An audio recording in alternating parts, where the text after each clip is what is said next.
ఈ లోకం అసలే యోగ్యంగా ఉండదు. అలాంటి పరిస్థితుల్లో ఒకని ఏమంటాడు, దేవుడు నరులను యథార్థవంతులుగా పుట్టించాడు.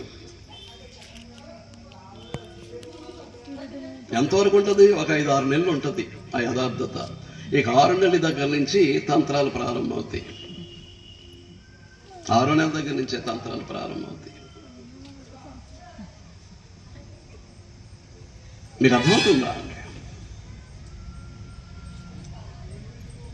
అంచేత ఏంటి అని అంటే, ఏ పరిస్థితుల్లో ఈ లోకం ఉన్నదో ఎరిగినటువంటి దీని గ్రంథకర్త అయినటువంటి సొలొమోను మాట్లాడుతూ అంటాడు, ఏమంటున్నాడు? ఒకని జన్మదినము కంటే మరణదినమే మేలు.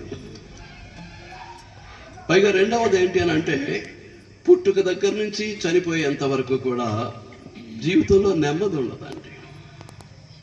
ఎప్పుడు ప్రారంభమవుతుంది? ఎప్పుడు ప్రారంభమవుతుందండి? తల్లి గర్భంలోంచి బయటకు వచ్చేటప్పుడు ప్రారంభమవుతుంది ఆ శ్రమ, ఆ కష్టం. మళ్ళీ ఎంతవరకు?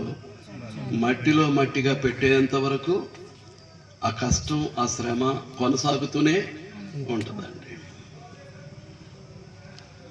మీకు అర్థమవుతుందా అండి? అవే తలంపులతోటి, అవే మా ఆలోచనలతోటి మనం పడుకున్నాం అనుకోండి, అవే కలలు,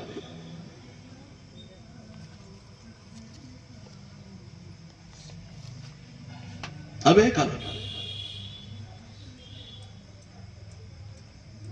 మీకు అర్థమవుతుందా అండి? ఒకసారి తుళ్ళు పళ్ళేస్తాం,